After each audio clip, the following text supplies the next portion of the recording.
Assalamualaikum warahmatullahi wabarakatuh.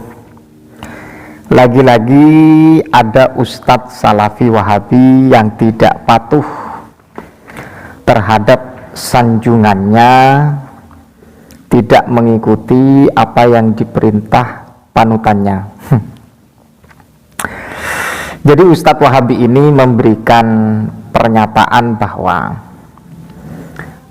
azan atau hadis tentang adzan yang diperuntukkan kepada bayi yang baru lahir itu hadisnya dhaif dan tidak bisa untuk dijadikan hujjah serta tidak bisa diamalkan.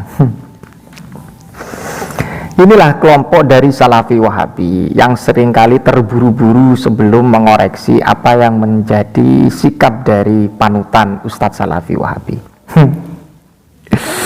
Jadi tentang adzan itu kata Ustadz ini yang notabene-nya Ustadz Salafi Wahabi yang mengikuti Islam secara murni karena berdasarkan hadis Nabi, berdasarkan Al-Quran, ternyata dia ini melanggar apa yang telah menjadi sikap dari panutan Ustadz Salafi Wahabi.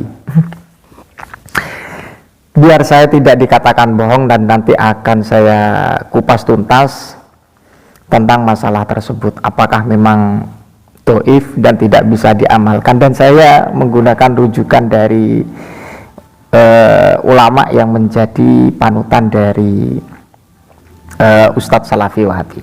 Simak dulu guys. Apa yang harus dilakukan saat bayi lahir di dunia? Karena saya dengar ya tidak diazankan. Memang Ya. ada hadis tentang mengazankan bayi, Pak. Ada. Namun yang rajih hadis tersebut dhaif. Dhaif. Tidak sahih karena hadisnya dhaif, tidak bisa dijadikan hujjah. Nah, tidak bisa diamalkan. Tidak diamalkan. Wow, parah. Yang dilakukan oleh Nabi SAW itu ditahnik. Ketika Asma bintu Abi Bakar melahirkan, dibawalah bayinya ke Rasulullah SAW. Maka kemudian Rasulullah SAW mengunyah kurma sampai lembut, lalu kemudian diambil, lalu ditempelkan di rahang, di langit-langit si bayi tersebut. Kalau masalah tahnik saya tidak akan mempersoalkan, saya sepakat.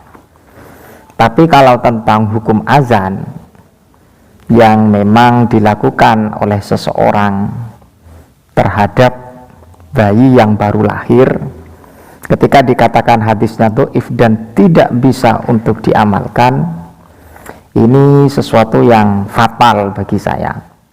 Mengapa saya mengatakan fatal? Karena dari sanjungan Ustadz Salafi Wahabi itu tidak seperti Ustadz Salafi ketika memberikan sikap hukum tentang masalah adzan yang diperuntukkan kepada bayi yang baru lahir. Kalau berbicara tentang hadis dhaif, kiranya saya tidak mengupas tuntas lebih jauh ya.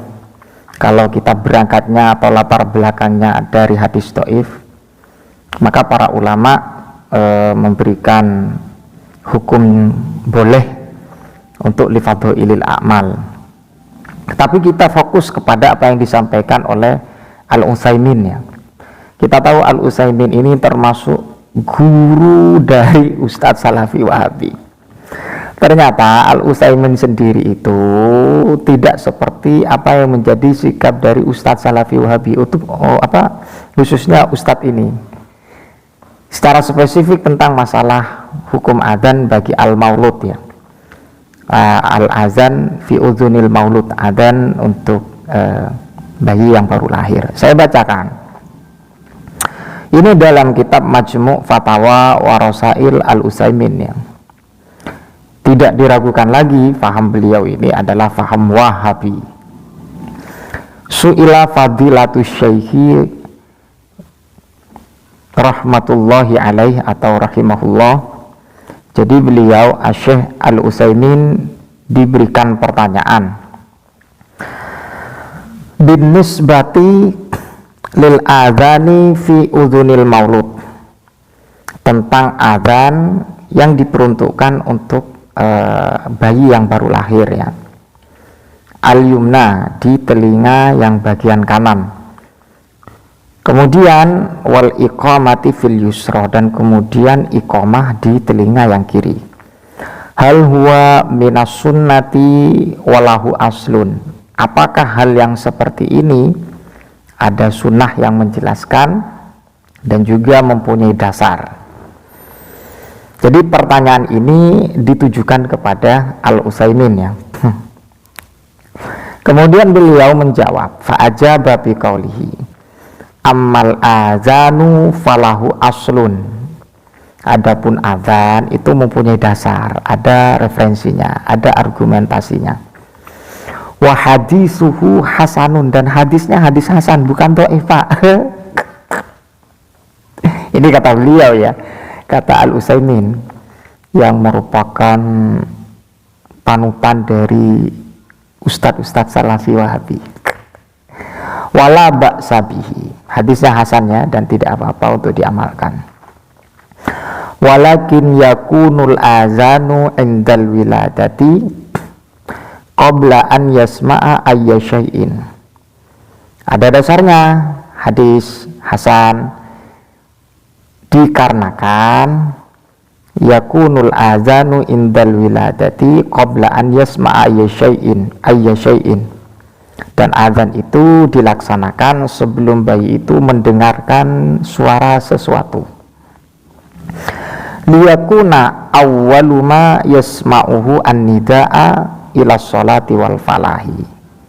Memang tujuannya mengapa kok dilakukan azan, dikarenakan ada tujuan agar yang didengar oleh bayi yang baru lahir itu, saya ungkapkan lagi, agar pertama yang didengar oleh bayi tersebut adalah nida atau adzan ila sholati wal falahi, untuk sholat dan juga untuk kemenangan. Ini tujuannya seperti itu, ini jelas Pak.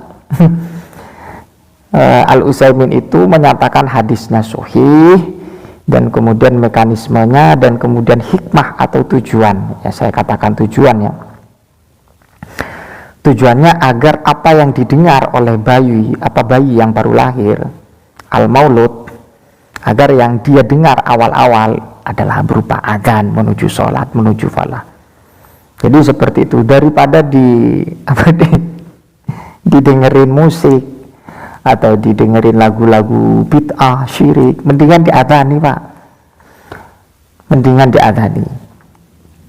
Saya ulangi lagi, walakin yakunul azanu indal wiladati qabla an yasma'a syai'in liyakuna awwalu ma yasma'uhu an-nida'a. Jadi agar apa yang pertama didengar oleh bayi itu berupa adzan yang memang di situ untuk sholat, untuk kemenangan. Jadi untuk sikap dari Ustadz Wahabi ini, hadisnya dhaif tidak bisa dijadikan hujah, sekaligus tidak bisa diamalkan. Wow, ini sudah bertentangan dengan gurunya ya, dari Al-Utsaimin. Jadi moro-moro Pak, kalau menjelaskan itu dikoreksi dulu gurunya bagaimana sikapnya, atau yang menjadi panutan Ustadz Salafi itu dikoreksi, dicermati, dianalisa, agar tidak menjadi kacau. Kok ada santri tidak manut gurunya, kok ada seorang ustadz tidak tidak manut kepada rujukannya. Wallahu a'lam bishawab. Wassalamualaikum warahmatullahi wabarakatuh.